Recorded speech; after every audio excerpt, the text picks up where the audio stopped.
Hey everybody, we're back. It's been a couple of days, a few days actually, since we've done an update, but um, been busy with the monkeys. Um, Lots of interesting things going on there. But we're back working on the 5150 replica, and today what we're going to do is we're going to start painting.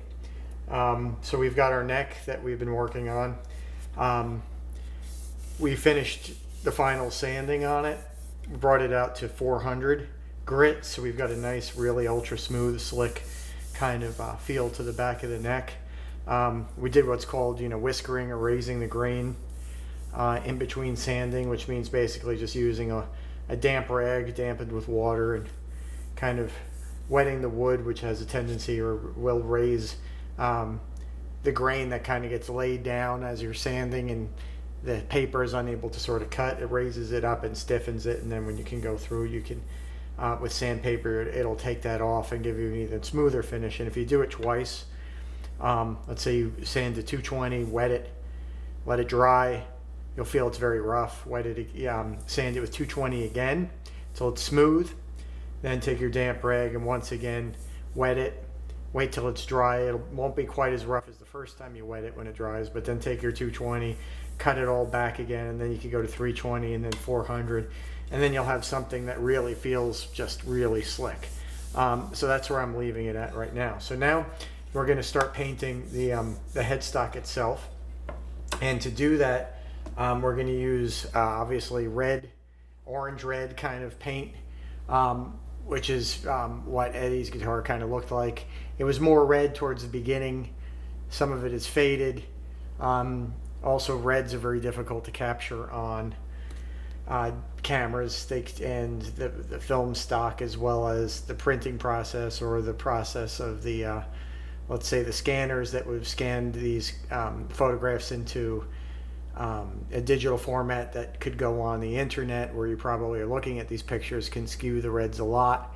But being that I have never seen the actual guitar myself, I tend to see it as being much more orange red, red orange, than just straight up red. Like this happens to be right here, right? This is a pretty dark red, real red color to it, a blood red sort of the plastic here to it, and that, that's not really what I feel it looks like. So I found this stuff, which is really cool. And this is made by a company called Montana Cans. And this is actually graffiti paint, right? I'm pretty sure that's what it's meant for. It's an acrylic, which is really nice in terms of that you can recoat at any time. A lot of paints, let's say, that are not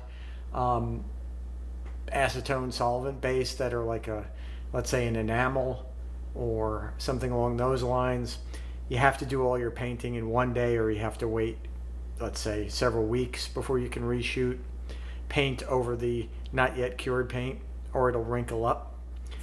With something like a nitrocellulose or an acrylic lacquer, you can pretty much do it anytime, and the finish melts into the previous coats that you've got before. And one of the ways you can kind of tell what you're dealing with is, you look at what the, like say what the MSDS, the material, or MSDS, the material safety data sheet, the safety sheet, the data sheet of what is in the actual paint that you're using chemical wise, and that can help you determine what the paint really is. In this case, you can even just look at the back, and it contains, as we can see here, acetate, acetone, naphtha, xylene, isobutane. But the two giveaways are acetate and acetone. So that tells me right away that this is a traditional solvent-based lacquer, and we're not going to have any problems with this sort of lifting, peeling, wrinkling, doing all kinds of weird stuff when we do several coats, because you really want to go in several coats. So this is going to be our orange, red orange, and the Montana Cans color is actually called red orange, and I think it's real nice. One of the things that you might find if you go this route with this product is it's actually a flat paint, but don't let that scare you. When you want to buff it out, you can buff it out to a gloss, and there's no problem doing that. So in the process of relicing the guitar anyway, when you want to kind of sand back some of it and let's say, make areas a little less opaque than others. You know, you're going to be flattening, you're going to be smoothing out the surface of any wrinkles, or not wrinkles, but rather any sort of, let's say, less than gloss surface. And when you can just use a rag with some polishing compound on it to bring it up to a high gloss, you're in business. So this stuff will work, and we'll go through that. For the base coat, I'm just using this Rustoleum acrylic lacquer. Again, if you look at the data sheet for it, contains acetone, number 1, acetate, number 2. So we're dealing with very similar paints right here. And that's important because if you use dissimilar paints, let's say if you're using nitrocellulose and something like, I don't know, an enamel, you're going to find that they're not going to play nice together. You're going to get lifting, you're going to get wrinkling, you're going to get delamination, you're going to get all kinds of problems. So you really want your paints to be compatible chemically. I've used these paints together before, so I already know definitely that they work, but just from reading the labels I could tell that they were going to work just fine. So we're going to go ahead and use this combination for us. All right, so the first thing we want to do is we want to go ahead and we want to start taping off the area of the guitar that we don't want painted. So that involves basically taping off everything below, let's say, where the nut is. Some people, I guess, have this painted, the nut shelf, but I like it cleared of any paint. So I'll tape off in here. And then the guitar itself comes to a V. The paint line comes to a V here, just a little bit above the skunk stripe here. So you're going to get a tapered V like so. So to do that, to tape everything off, I like to use like 3M green tape. It has some good tack to it, and it produces some fine lines. It doesn't have a lot of problems with paint bleed under there. So we're going to use this. And also to start off with, a kind of narrower, a thinner tape has a tendency to kind of conform to a curve or to a taper that you want to do better than a big thick piece is. So what I do is I really use this tape for almost everything on the guitar. But what I do is I'll take, like, I don't know, a foot of it or so, cut it, right? And then I've got this little sheet of plexi here, and I just lay it down on there, and then I can take my ruler and a box cutter, and I can just cut myself whatever sort of width of tape I'm looking to have, right? And then I peel it off, and that's how I get it. So when you're doing the actual guitar itself, when you're taping up the guitar itself, there's a lot of different size lines on that. And this kind of tape, if you get, you know, one particular roll of tape that's, you know, already sort of like cut to the width you're looking for, it gets expensive quick. So what I like to do is I'll just use this tape for everything, and I'll just cut the pieces that I need to the width that I need as we're going. So when you have like the 1/4 inch, you can cut your 1/4 inch, your 3/16, your 1/8 inch pieces, all that kind of stuff. I will use some 1/2 inch, some real 1/2 inch tape just to go around the perimeter of the guitar, because I find that that's a little bit easier. Because obviously you're going to have a piece that's, you know, a little longer than a foot to go all the way around. So I'll get a roll of 1/2 inch and go ahead and do that. So after we've got our line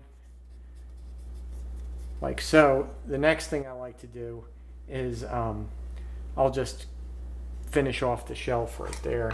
So to do that, I'll take off, let's say a 1/2 inch piece, right? And I'll take it up. And then I'll go ahead and place that on the nut shelf to sort of protect from any lacquer buildup there. I suppose it's not really necessary, but something I like to do. And then I'll go ahead and follow that down along the edge, rip it off, and do the same thing on this side. I'll kind of work it in there, right? And then follow the inside edge, or rather outside edge of the paint line. And there we go. So now we have kind of the headstock mostly taped off. I have to do a little bit more. So let me get another piece of this just to cover up that little corner there. So peel that back a little bit.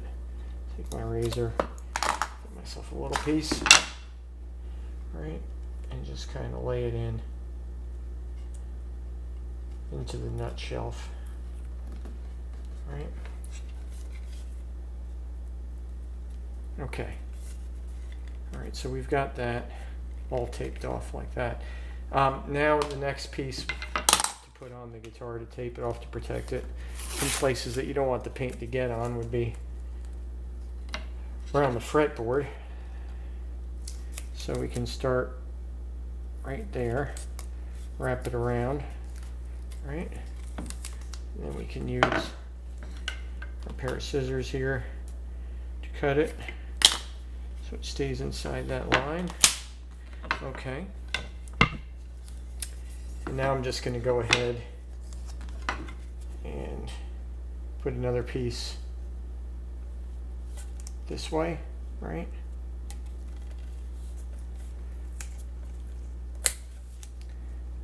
Back towards the headstock again, right? Let me put this piece here, and I'm really only going to tape up to about, the first fret.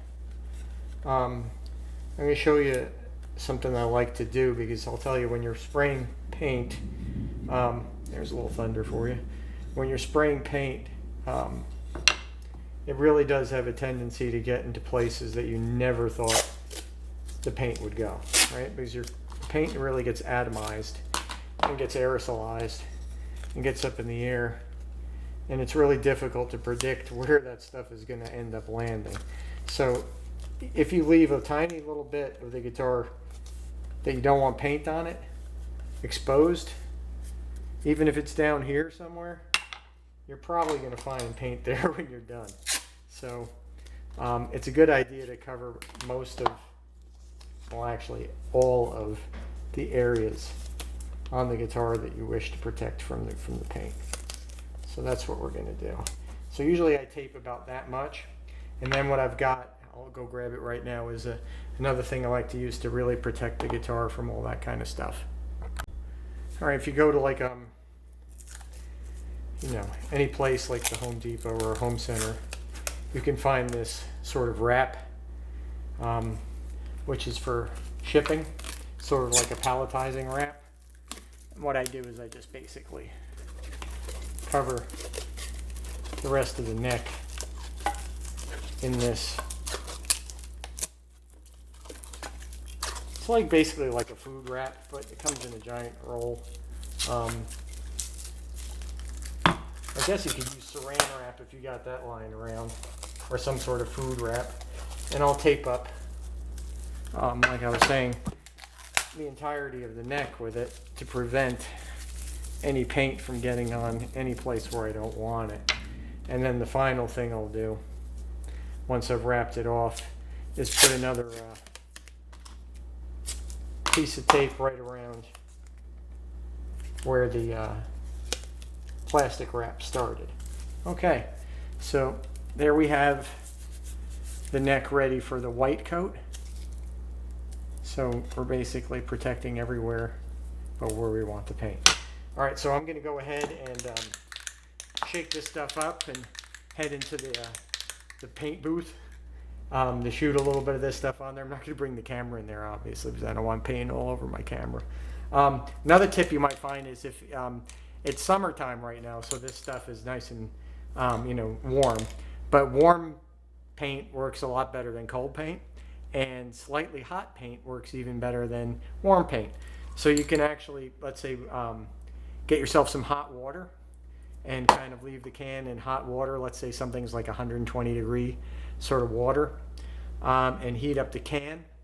That'll make the paint flow better, and it'll actually increase the pressure inside the can to make the paint itself aerosolize or atomize better out of the nozzle, and you'll get a finer finish.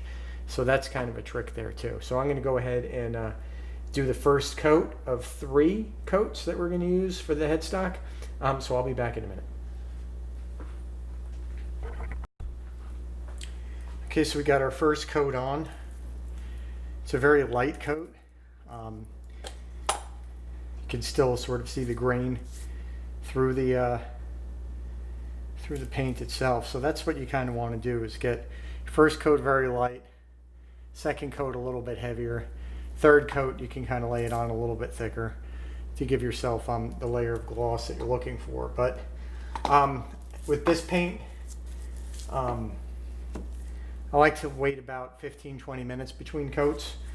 It dries really quick. I mean, yeah, it's pretty much dry right now. I mean, I just shot it literally like a minute ago, and that's, you know, acrylic for you. It's a little more thunder for you. So we're gonna leave this here, and I'm gonna wait a couple more minutes and shoot some more coats, and then we'll be back with what it looks like when it's done. Okay, so we got our 3 coats applied in an hour. It's basically dry. Got a nice gloss on it, although that doesn't really matter. So at this point, I usually like to let it dry for, let's say, like a day or 2 before taping it off to spray the orange red, and then let that cure for a couple of days, and then spray the black for that little one stripe that kind of goes that way. Wanted to also show you, I didn't show you before, the black that I use, the same thing. And this is a Behlen Gloss Black jet spray. And this is nitro lacquer. This is available at, you know, woodworking shops. Stu Mac might still carry this stuff. But this is the blackest of the blackest paint that I've found. Nothing else really looks as good as this stuff does for black. So really, it's like, even if I'm going to spray an entire guitar black, like make a, you know, a black Les Paul or a black whatever, I'll get this paint to use, because it's just amazing how black it is. It is really dark. They must use, you know, lamp black, carbon, something like that, because it is really good. And a lot of blacks, when paints, when you kind of spray it lightly or let it fade or sand into it a little bit, has a tendency to reveal itself as having a lot of a blue component to it. This doesn't. This is just straight up carbon black. So I'd recommend this stuff too. So we're gonna leave it here, let this stuff dry for a couple of days, and then we'll go ahead and put the stripes on it and paint it red. Okay, so we'll see you then next time.